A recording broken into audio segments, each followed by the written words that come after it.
Captain Sarah Mitchell had seen her share of difficult assignments during her 15 years in the Army, but nothing quite prepared her for the cold reception at Fort Harrison. The military base sat just outside the small town of Clearwater, Montana, surrounded by pine forests and mountains that turned purple at sunset. Sarah had requested the transfer to be closer to her aging father, who lived alone in Clearwater after her mother passed away 3 years earlier. On her first morning at Fort Harrison, Sarah walked into the officers' mess hall wearing her crisp uniform, her dark hair pulled back in a regulation bun. She carried herself with quiet confidence, the kind that came from leading soldiers through 2 combat deployments. At 42 years old, she had earned every ribbon on her chest and every line on her face. "Well, look what we've got here," a voice called out from a corner table. Lieutenant Jake Morrison sat with 3 other young officers, all men in their late 20s. "They're sending us grandmothers now." The comment stung, but Sarah kept her expression neutral. She had dealt with men like Morrison before. She grabbed a tray and moved through the breakfast line, ignoring the snickers behind her. "I heard she pulled strings to get stationed here," another voice whispered, loud enough for Sarah to hear. "Must be nice to choose your assignment while the rest of us go where we're needed." Sarah found a quiet table near the window and ate her breakfast alone. Through the glass, she could see soldiers running morning drills on the parade ground. The base looked well-maintained, professional. She hoped the leadership would be better than these junior officers suggested. After breakfast, Sarah reported to the base commander's office. Colonel Patricia Reynolds stood when Sarah entered, offering a firm handshake. "Captain Mitchell, welcome to Fort Harrison," Colonel Reynolds said. She was a woman in her 50s with steel-gray hair and eyes that missed nothing. "I've reviewed your service record. 2 Bronze Stars, a Purple Heart, and commendations from every commanding officer you've served under. We're lucky to have you." "Thank you, ma'am," Sarah replied. "I'm assigning you to lead the base security training program," the colonel continued. "We've had some issues with complacency. Some of these young officers think garrison duty means they can let their standards slip. I need someone who remembers what discipline looks like." Sarah nodded. "I understand, ma'am." "There's one more thing," Colonel Reynolds said, her tone shifting slightly. "We have a civilian consultant who works with our night security teams. His name is Robert Chen. He's different. Some of the soldiers don't take him seriously, but I want you to work with him. Trust me on this." "Of course, ma'am." Colonel Reynolds smiled slightly. "You'll meet him tonight. He only works after dark." That evening, Sarah made her rounds of the base perimeter. The autumn air was crisp, and stars filled the sky above the mountains. She found the night security team gathered near the east gate, 5 soldiers standing in a loose circle around someone sitting on a bench. As Sarah approached, she heard laughter. Lieutenant Morrison's voice rang out clearly. "Come on, old man, tell us another war story. Did you really think we'd believe you saw enemy soldiers from 2 miles away in pitch darkness?" Sarah stepped into the circle of light from the overhead lamp. The soldiers snapped to attention when they saw her, but her attention was fixed on the man sitting on the bench. Robert Chen appeared to be in his 70s, though something in his posture suggested he might be older. He wore simple civilian clothes, jeans, and a canvas jacket, but on his left shoulder, barely visible in the dim light, was a faded military patch. Sarah recognized it immediately, though the colors had long since worn away. It was a Night Stalker's patch, the kind worn by the Army's most elite helicopter regiment. But there was something else. Below the patch, almost invisible unless you knew what to look for, was an even older insignia. Sarah's breath caught. It was a MACVSOG patch, the symbol of the most classified Special Operations unit from the Vietnam War. "Lieutenant Morrison," Sarah said quietly, but her voice carried authority. "These soldiers are supposed to be on patrol, not standing around trading insults." Morrison's face flushed. "Yes, ma'am, we were just—" "I don't care what you were doing. Get your team back on patrol, now." The soldiers scattered quickly, leaving Sarah alone with Robert Chen. The old man looked up at her with dark eyes that reflected the starlight. His face was weathered, marked by deep lines that spoke of years spent outdoors. But those eyes were clear, sharp, fully present. "Captain Mitchell," he said, standing with the ease of someone much younger. "The colonel said you'd be taking over the training program." "Mr. Chen," Sarah replied, extending her hand. He shook it with a grip that was surprisingly strong. "I apologize for my soldiers' behavior." Robert waved a hand dismissively. "I've dealt with worse than a few cocky lieutenants. They're young. They think the patches and ribbons are what make a soldier." Sarah glanced at his faded insignia again. "MACVSOG," she said quietly. "Not many people would recognize that anymore." A ghost of a smile crossed Robert's face. "Not many people are supposed to. Those operations are still classified, even 50 years later." "The colonel said you work with our night security teams." "I train them in night observation techniques," Robert explained. "How to use their natural night vision, how to spot movement in darkness, how to read the environment when technology fails. The military spent billions on night vision equipment, and it's good equipment. But batteries die, goggles break, and sometimes the best tool is the human eye, properly trained." Sarah had heard of these techniques, though they were rarely taught anymore. "And the soldiers don't take you seriously." "Some do, most don't." Robert's expression remained neutral. "They see an old man with a faded patch and they assume I'm living in the past. They don't understand that darkness is darkness, whether it's the jungles of Vietnam or the mountains of Afghanistan. The principles don't change." "What did you do in MACVSOG?" Sarah asked, then immediately added, "if you can say." Robert looked out toward the dark tree line beyond the fence. "I was a forward observer. My job was to slip across the border into Laos and Cambodia, places we officially weren't supposed to be, and watch enemy movements. Sometimes for days or weeks at a time. All at night, because moving during the day meant getting caught." Sarah felt a chill that had nothing to do with the autumn air. MACVSOG operations had casualty rates higher than almost any other unit in military history. The men who survived were legends, ghosts who had done things that would never be fully acknowledged. "They called us the ghosts who saw in the dark," Robert continued softly, "because we could spot enemy troops in total darkness, count their numbers, track their movements, all without being seen. The NVA knew we were out there, but they could never catch us." "How many missions?" Sarah asked. "Classified," Robert said with a slight smile. "But enough to know what I'm talking about when I try to teach these young soldiers." Over the next hour, Robert showed Sarah some of his techniques. How to let your eyes fully adjust to darkness, which took 30 minutes, not the 5 minutes most people assumed. How to use peripheral vision to spot movement, since the edges of the eye were more sensitive to motion in low light. How to read shadows and use the natural light from stars and moon. How to move silently and use the terrain to stay invisible.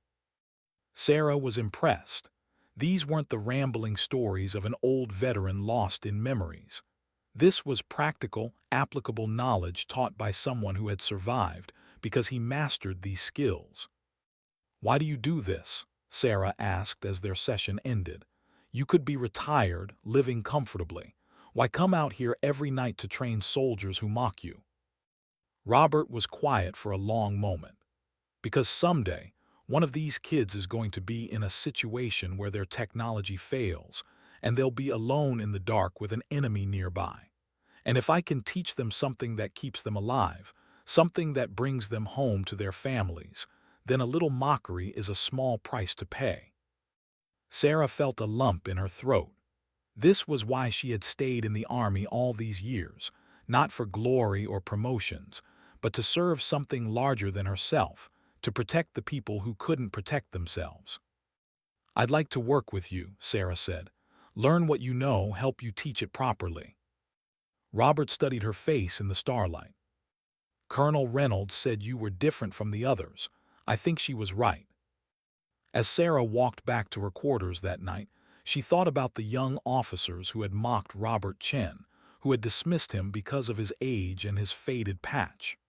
They had no idea what they were rejecting, what knowledge they were too arrogant to accept. She thought about her own journey in the army, the times she had been dismissed because she was a woman, because she was older than her peers, because she didn't fit someone's narrow image of what a soldier should be. She had proven herself over and over, but the doubt never fully disappeared. Looking up at the stars above Fort Harrison, Sarah made a silent promise. She would make sure Robert Chen's knowledge wasn't lost. She would make sure these young soldiers understood what real service looked like.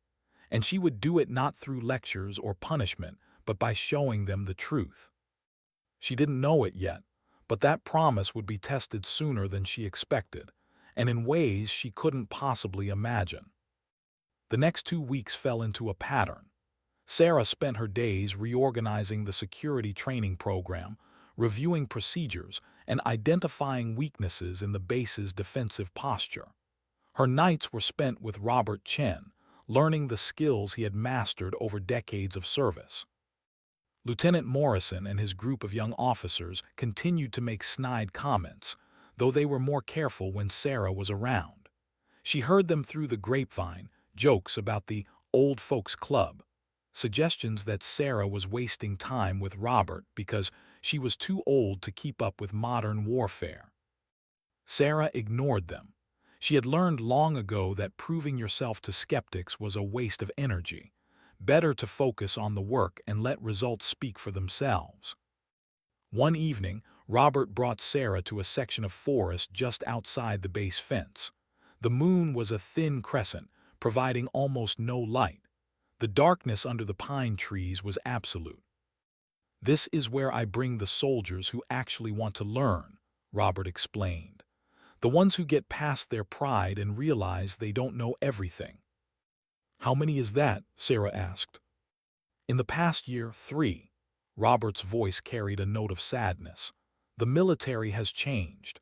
When I was young, we respected our elders, especially those who had been in combat. Now, everyone thinks experience can be downloaded from the internet." They stood in silence for several minutes, letting their eyes adjust. Slowly, Sarah's vision began to adapt. The absolute blackness separated into shades of dark gray. She could make out the outlines of trees, the shape of boulders, the subtle differences in shadow. "Better," Robert said quietly, "but you're still relying too much on your central vision. Let your periphery take over. Don't look directly at what you want to see. Look just beside it." Sarah tried, and was amazed when the forest seemed to brighten slightly. Objects that had been invisible suddenly had shape and definition. "Good," Robert encouraged. "Now move, step where I step, move when I move." For the next hour, they navigated through the dark forest. Robert moved like smoke, absolutely silent despite the dry pine needles on the ground. Sarah tried to match him, and though she made noise, she was getting quieter with each session. They were returning to the base when Sarah heard voices ahead. She recognized Lieutenant Morrison's laugh, followed by the sound of breaking glass. Sarah and Robert emerged from the tree line to find Morrison and 2 other officers near the base fence.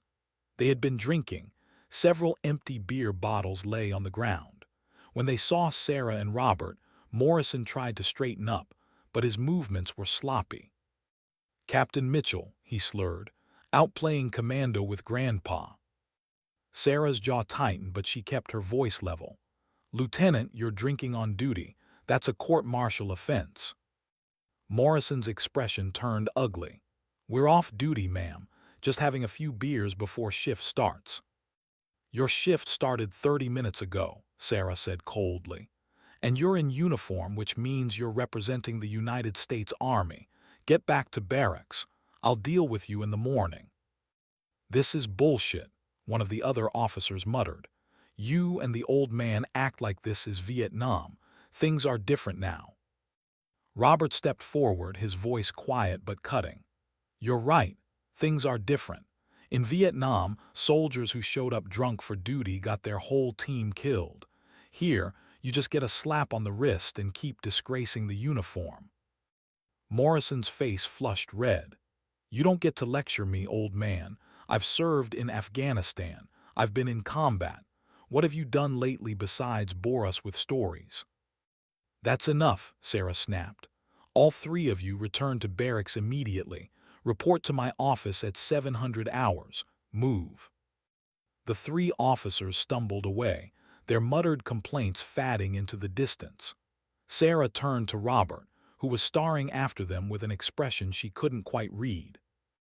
I'm sorry, Sarah said. They're out of line. Robert shook his head slowly. They're scared. Scared they're arrogant children. They're both, Robert replied. They know they haven't really been tested. They've done tour, yes, but garrison tour mostly, with all the technology and support the modern military provides. They're scared that if they were really put to the test, alone in the dark without their gadgets and backup, they wouldn't measure up. So they convince themselves the test doesn't matter anymore. Sarah considered this. Is that why they mock you? Because you represent a test they're afraid they'd fail? Maybe. Robert picked up one of the discarded beer bottles. Or maybe they're just young and stupid. Hard to say. The next morning, Sarah filed formal reprimands against all three officers. Colonel Reynolds supported the action and added her own letter of counseling to their files. Morrison was furious but couldn't challenge the evidence. 2 days later, Sarah found a note slipped under her office door. The handwriting was crude, the message simple. Watch your back, bitch. You and the old man aren't wanted here. Sarah threw the note away without comment, but she started paying more attention to her surroundings. She had made enemies, and enemies could be dangerous. That weekend, Sarah's father called. Thomas Mitchell was 78 years old, a retired teacher who had lived in Clearwater his entire life. How's the new job, honey? He asked, his voice warm despite the miles between them.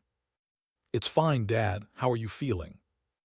Oh, you know me, tough as nails. He laughed, but Sarah heard the wheeze underneath it. His emphysema was getting worse. When are you coming to visit? Next weekend, Sarah promised. I'll bring lunch from that diner you like. After the call, Sarah sat in her small base apartment and thought about her father. He had supported her decision to join the Army even when it meant missing birthdays and holidays. He had been so proud when she made captain, had kept every news clipping about her unit's accomplishments. Now he was fatting, and Sarah was finally close enough to be there for him. She wouldn't let a few bitter junior officers drive her away.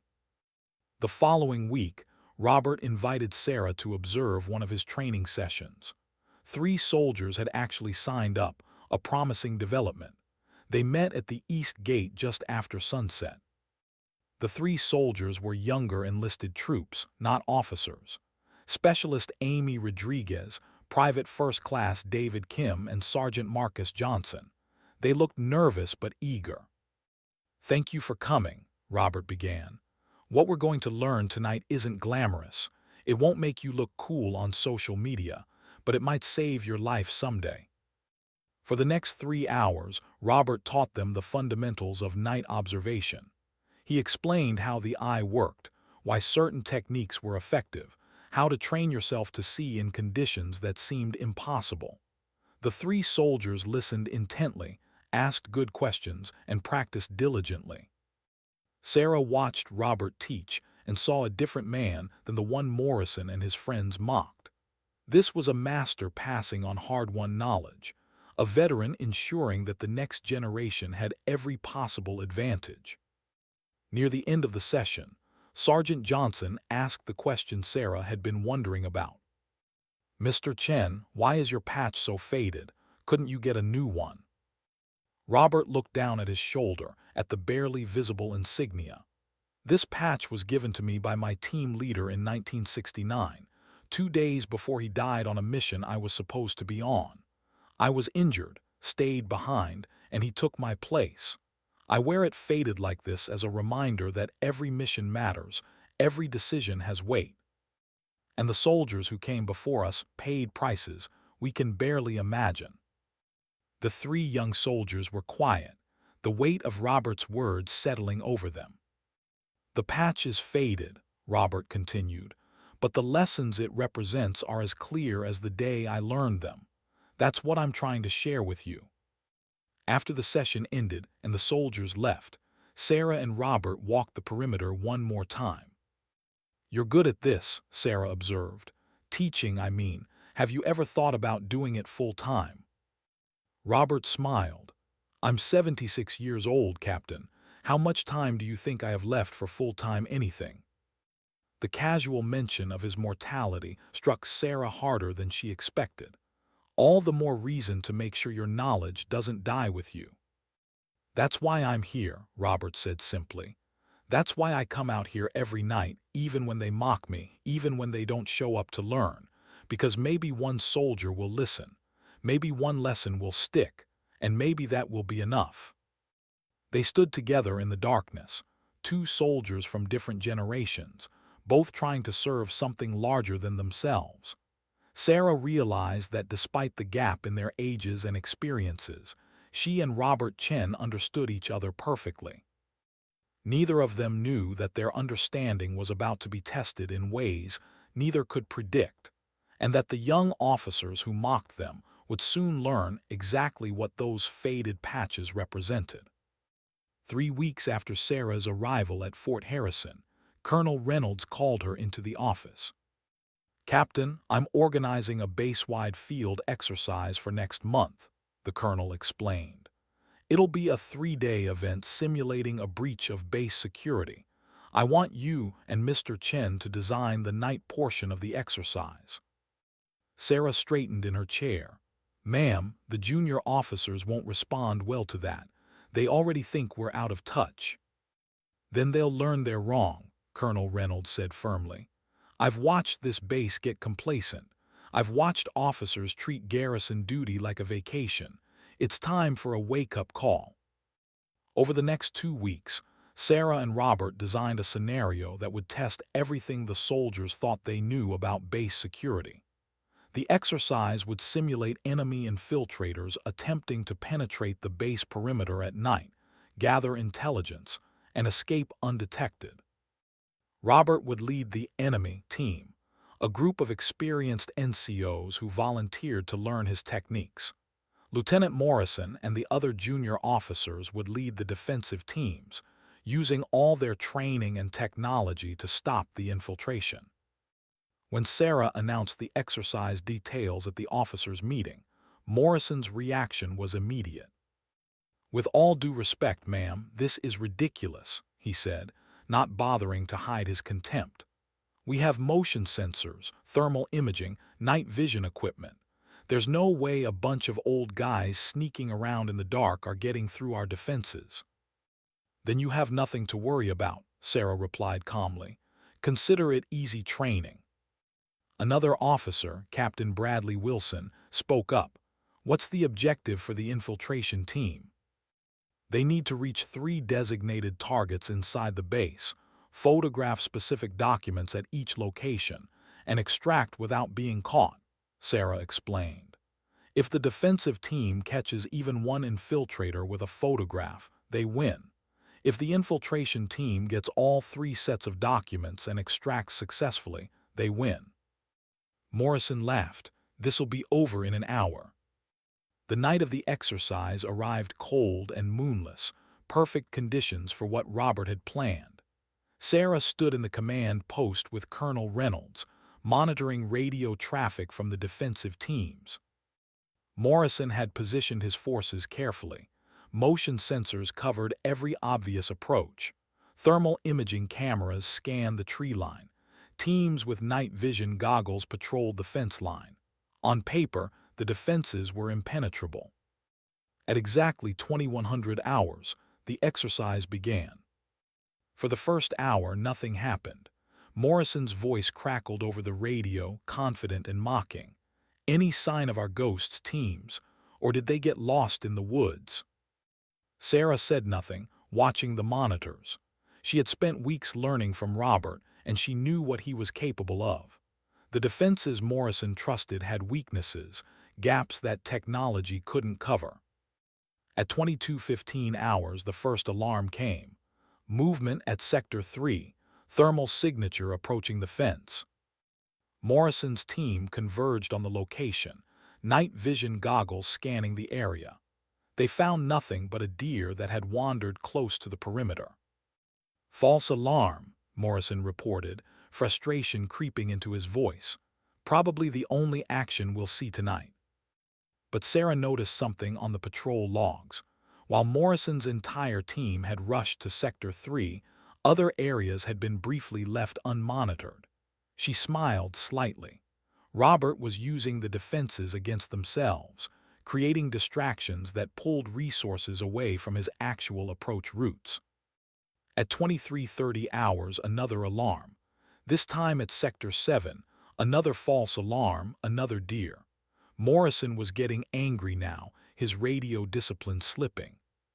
"These motion sensors are picking up every animal in Montana. This is a waste of time." Sarah checked the status board.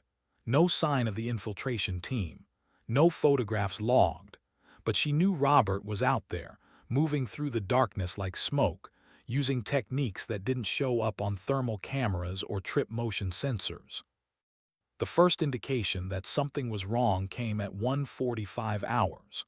One of Morrison's patrol teams reported that their night vision equipment had mysteriously failed. Dead batteries in devices that had been fully charged 2 hours earlier. "Impossible," Morrison snapped. "Check them again." But other teams started reporting similar problems. Equipment failures, dead batteries, malfunctioning sensors. Nothing catastrophic, just enough to create gaps in the coverage. Sarah knew Robert hadn't sabotaged the equipment. That would violate the exercise rules. But she suspected he had predicted exactly which systems would be relied on most heavily and designed his approach to exploit their limitations. At 300 hours, Morrison's command post reported an intrusion alarm at Building 7, one of the target locations. Morrison's team raced to the scene, weapons ready, night vision engaged. They found the door slightly ajar, a window open on the second floor. Morrison led his team inside, clearing rooms methodically. They found nothing. No infiltrators, no sign of disturbance. "Check the target documents," Sarah ordered over the radio. Morrison's voice came back tight with tension. "Documents are still here, ma'am. No photographs taken." But Sarah noticed Morrison didn't sound relieved. He sounded worried. At 4:15 hours, with dawn approaching, Morrison made his final report. "All 3 target buildings secure, ma'am. No successful infiltration. No photographs taken. Defensive team wins." "Confirm all documents are present and uncompromised," Sarah instructed. Morrison personally checked each location. 5 minutes later, his voice came back, and all the confidence was gone. "Ma'am, the documents are here, but there are marks on them, like someone traced over them, or I don't know. It's subtle, but something's different." Sarah's heart sank. She had a terrible feeling she knew what had happened. "Bring the documents to the command post," Colonel Reynolds ordered, "and find me Robert Chen." 30 minutes later, they gathered in the command post. Morrison and his team looked exhausted and frustrated. Robert Chen sat calmly in a chair, his faded patch clearly visible in the fluorescent light. With him were the 6 NCOs who had formed the infiltration team, all of them older soldiers, all of them grinning. Colonel Reynolds spread the target documents on the table. They appeared untouched, but under UV light, the truth became clear. Someone had placed a special paper over each document and traced the information onto it, a technique that left no immediate mark but was visible under the right light. "We have photographs of all 3 sets of documents," Robert said quietly, producing a digital camera. "We entered each building, obtained the intelligence, and extracted without detection." Morrison's face went pale, then red. "That's impossible. We had full sensor coverage, patrols, night vision." "You had technology," Robert interrupted gently. "But you didn't have understanding. You didn't know how to move in darkness, how to use the environment, how to be patient. Your motion sensors detected animals but not people because we moved slowly enough not to trigger them. Your thermal imaging didn't see us because we used the cold ground and vegetation to mask our heat signatures. Your night vision was excellent for seeing in the dark, but you were looking for threats that matched your expectations, not threats that understood how to be invisible." Sarah watched Morrison's expression change from disbelief to anger to something else, a dawning realization that he had been wrong about everything. "How did you get past the patrols?" another officer asked quietly. "We watched your patterns for 2 weeks before the exercise," Robert explained. "Every patrol follows the same routes, the same timing. You created gaps without realizing it. We simply moved through those gaps." "And the equipment failures?" Colonel Reynolds asked. Robert smiled.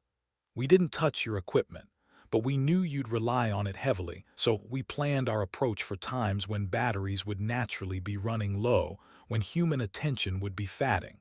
Technology is a tool, but it's not a replacement for skill and awareness." The room was silent. Finally, Morrison spoke, his voice barely above a whisper. "We lost." "You learned," Robert corrected. "That's the point of training." Colonel Reynolds stood. "Gentlemen, this exercise has revealed serious gaps in our defensive posture. Captain Mitchell and Mr. Chen will be conducting mandatory night operations training for all officers and senior NCOs, starting next week. I expect full participation and full attention." As the officers filed out, Morrison approached Sarah. His face was a mix of emotions, embarrassment, anger, but also something that might have been respect.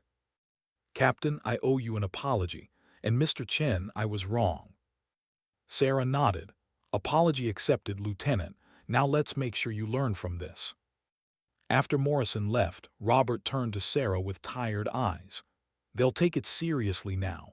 Nothing teaches like failure." "You could have humiliated them," Sarah observed. "But you didn't, you taught them instead." "Humiliation closes minds," Robert said. "Learning opens them. These are good soldiers.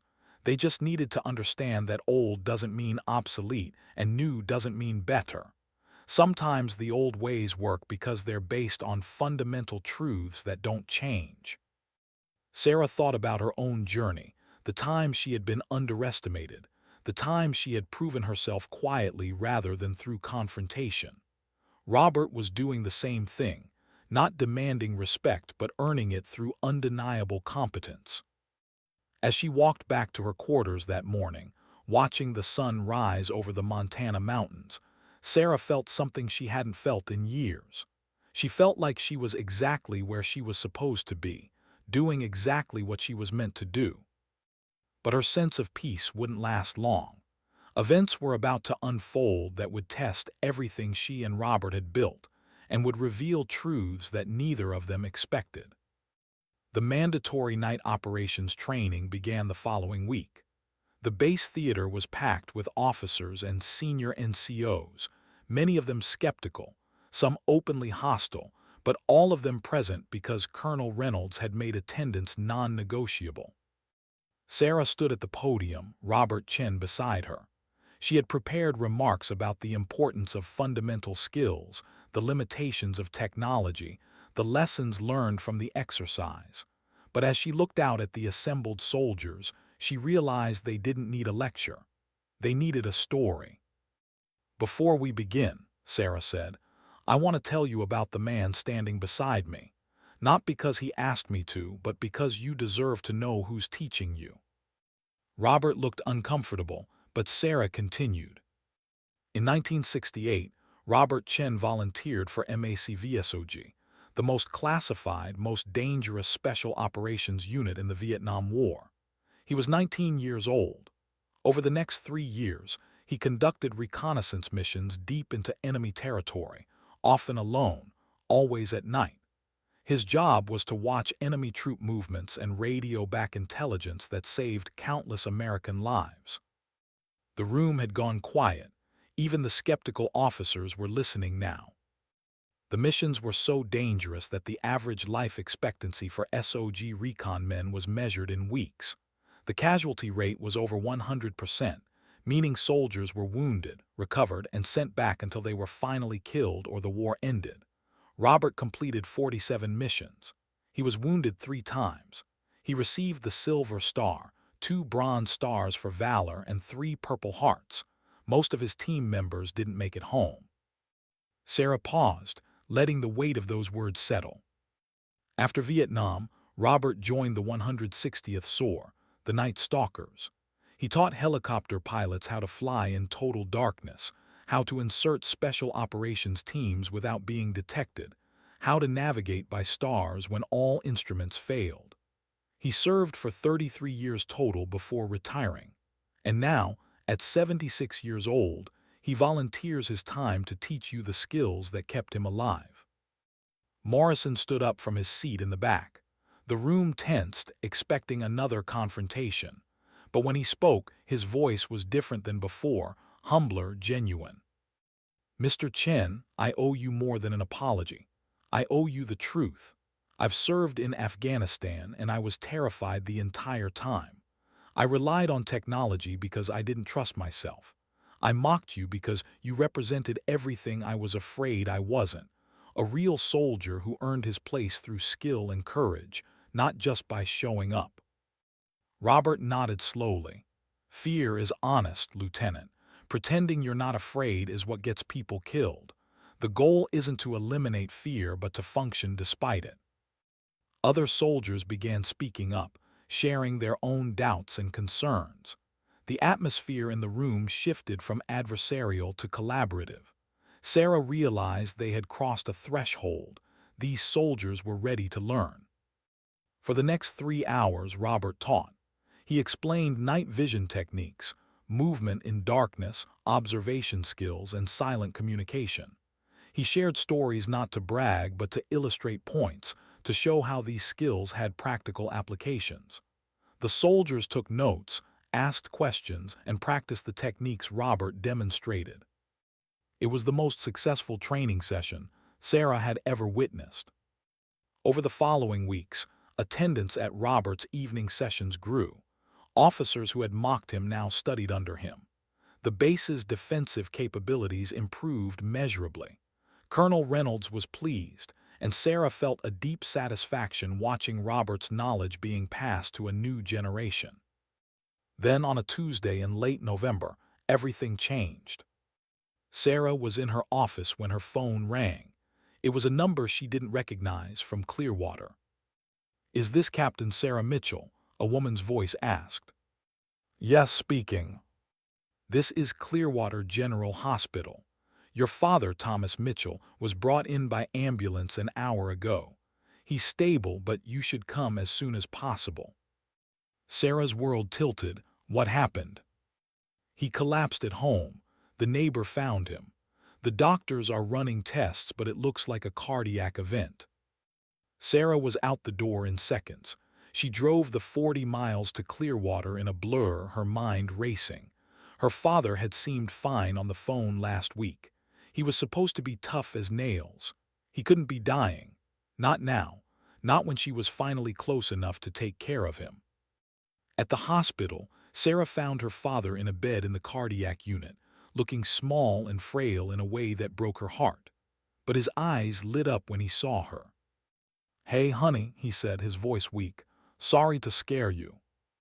"Don't apologize," Sarah said, taking his hand.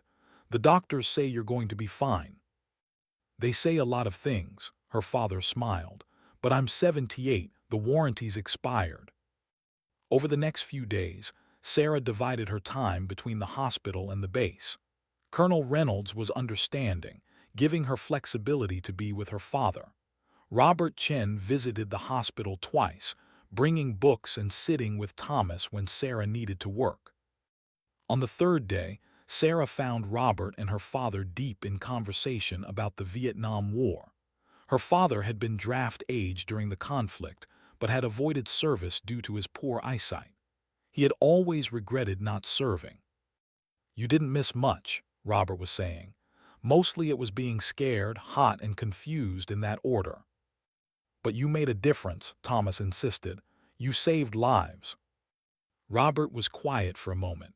I followed orders and tried to bring my men home. That's all any of us did. Sarah listened from the doorway, struck by the humility in Robert's voice. This was a man who had earned the nation's highest honors for valor, who had done things most people couldn't imagine, and he still saw himself as just a soldier doing his job. A week later, Thomas Mitchell was released from the hospital with strict instructions about diet, exercise, and medication. Sarah helped him settle back into his house in Clearwater, a small two-bedroom bungalow filled with photos and memories. "You should retire," Sarah said that evening as they sat on his porch watching the sunset. "Come live on base. They have housing for dependent family members." "I'm not ready to be dependent yet," Thomas said with a gentle stubbornness. "Besides, this is my home. Your mother and I built a life here." Sarah didn't push. She understood the need to maintain independence, to hold onto dignity even when your body was failing. The next day, Sarah returned to Fort Harrison to find a visitor waiting in her office. He was a man in his 60s, wearing an expensive suit and an American flag pin on his lapel. He introduced himself as General Marcus Patterson, retired. "Captain Mitchell, I apologize for the unannounced visit," he said. "I'm here about Robert Chen." Sarah's guard went up immediately. "What about him?" "I understand he's been working with your soldiers, teaching night operations." "That's correct, sir." General Patterson smiled. "Good, that's very good. I wanted to make sure he was still doing that." Sarah was confused. "Sir, I don't understand." "Captain, what do you know about Robert's service after Vietnam?" "I know he was with the 160th SOAR. He taught night flying techniques." "That's part of it." The general sat down, his expression growing serious. "Robert Chen is one of the most decorated soldiers in modern American history. In addition to his Vietnam service, he was the primary instructor for every major special operations night insertion for 3 decades. Delta Force, SEAL Team 6, every elite unit that needed to move in darkness learned from Robert." Sarah felt her eyes widen. "I had no idea." "That's because he doesn't talk about it. The operations he supported are still classified. The techniques he developed are still in use. When he retired 15 years ago, the special operations community gave him their highest honor. They asked him to keep teaching informally wherever he chose to settle." "Why are you telling me this?" Sarah asked. General Patterson's expression grew somber. "Because Robert is dying, Captain. He has terminal cancer. He was diagnosed 8 months ago. The doctors gave him a year, maybe less." The words hit Sarah like a physical blow. "No, he seems fine. He moves like a man half his age. He's tough and he's determined to keep teaching as long as he can. But the cancer is spreading. I'm telling you this because you should know what you're learning from, not just skills, but the last lessons of a master." After the general left, Sarah sat alone in her office, processing this information. Robert was dying. All that knowledge, all that experience, all those hard-won lessons learned in jungles and deserts and mountains. It was finite, ending, slipping away. That evening, Sarah found Robert at the East Gate, preparing for his nightly session. She almost said something about what the general had told her, but Robert spoke first.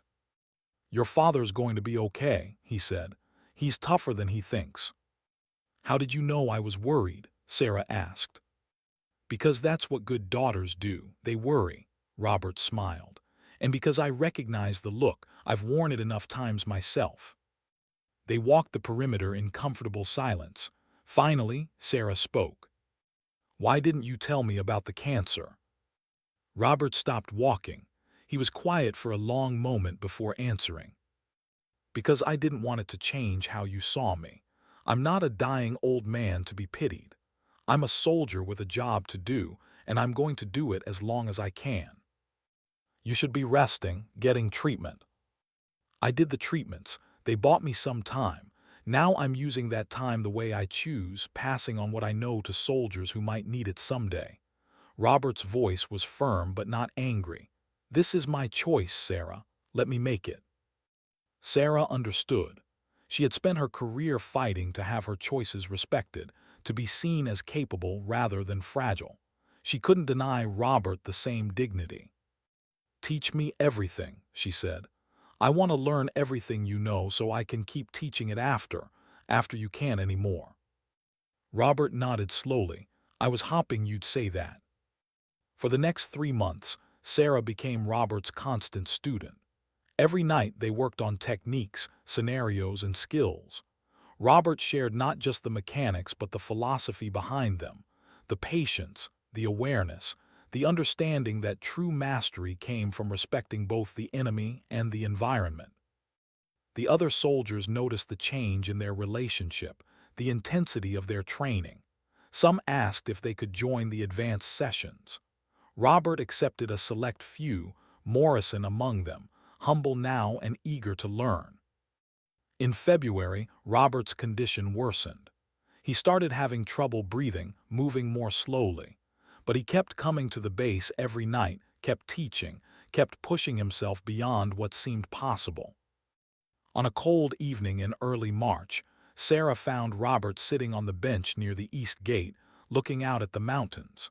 The sun was setting, painting the peaks in shades of gold and purple. It's beautiful, Robert said quietly. I'm going to miss this. Sarah sat beside him, not trusting herself to speak. I've been thinking about those young officers who mocked my faded patch, Robert continued. They were right in a way. The patch is faded, the colors are gone, but underneath the threads are still strong. The pattern is still there. You just have to know how to look at it. They don't mock you anymore, Sarah said. No, because they learned what I was trying to teach them. That respect isn't about appearance or age. It's about what you've done, what you know, and whether you're willing to share it with others. Robert turned to look at Sarah directly. You're going to continue this after I'm gone. You're going to teach these soldiers what I taught you, and they're going to teach others. The knowledge will survive even if I don't. Yes, Sarah promised, I will. 3 weeks later, Robert Chen passed away in his sleep. The funeral was held at Fort Harrison with full military honors. General Patterson flew in to deliver the eulogy, along with representatives from units Sarah had never heard of, all there to honor a soldier whose contributions had been largely invisible to the public. Colonel Reynolds presented Sarah with Robert's faded patch, the one he had worn every night, the one that carried his team leader's memory and his own lifetime of service. He wanted you to have this, the colonel said. He said you'd understand what it meant. Sarah held the patch carefully, feeling the worn fabric, seeing how the colors had faded but the stitching remained strong. She understood perfectly. The patch represented everything Robert had taught her, that true value didn't come from outward appearance but from inner substance, from knowledge earned through hard experience, from the willingness to serve something larger than yourself. At the reception after the funeral, Lieutenant Morrison approached Sarah. Ma'am, some of us have been talking. We want to continue the night training program. We want to make sure what Mr. Chen taught us doesn't die with him. Sarah looked around and saw a group of officers and NCOs, young and old, all wearing black armbands in Robert's memory. Then we'll continue, Sarah said, every Tuesday and Thursday night starting next week, and we'll do it the way Robert did, with patience, with respect, and with the understanding that we're not just learning skills, we're carrying forward a legacy. 6 months later, Fort Harrison's night security training program had become a model for bases across the Army. Sarah had been promoted to major and appointed as the primary instructor. Her father's health had stabilized, and he visited the base often, proud of his daughter's work. On Tuesday evenings, Sarah would gather her students near the east gate and begin each session the same way, by holding up Robert's faded patch and telling them the story of the ghost who saw in the dark. "This patch looks old," she would say. "The colors are gone, the fabric is worn. Some people might see it and think it's worthless, ready to be thrown away. But those people would be wrong. This patch represents courage, sacrifice, and knowledge earned through decades of service. It represents a soldier who refused to let his skills die with him, who gave his last days to teaching others, who understood that the greatest service is helping the next generation succeed." Then Sarah would teach them the techniques Robert had taught her, not just the mechanics of seeing in darkness, but the philosophy of patience, awareness, and respect for both the mission and the enemy. She taught them that technology was a tool, but understanding was a weapon. She taught them that old didn't mean obsolete, and new didn't mean better. And every night, as Sarah walked the perimeter of Fort Harrison under the Montana stars, she could almost feel Robert Chen walking beside her, a ghost who saw in the dark, a teacher who continued to guide even after death, a soldier whose legacy would live on in every person he had touched. The young officers who had once mocked the old man's faded patch now wore their own patches with new understanding. They had learned that respect must be earned, that knowledge is precious, and that the greatest warriors are those who teach others to be strong. Sarah kept Robert's patch in a frame on her office wall, where every soldier who entered would see it. Below the patch, she had mounted a small plaque with words Robert had spoken during one of their last conversations. "The patch is faded, but the pattern remains. The colors dim, but the threads hold strong. What we learn, we must teach. What we are given, we must pass forward. This is the duty that never ends, the mission that survives us all." And so the ghost who saw in the dark continued to teach, his lessons carried forward by a female captain who had proven her own strength not through arrogance or force, but through dedication, patience, and the courage to honor those who came before. The story of Robert Chen became a legend at Fort Harrison, not a story of combat heroics or dramatic victories, but a quieter, deeper story about the true meaning of service, the importance of passing knowledge to the next generation, and the enduring power of respect earned through lived experience. And Sarah Mitchell, once mocked and underestimated herself, stood as living proof that the old ways still mattered, that patience and wisdom could overcome arrogance and ignorance, and that the greatest strength came not from demanding respect but from earning it, one lesson at a time, under the vast Montana sky where ghosts still walked, and the darkness still held lessons for those brave enough to learn them.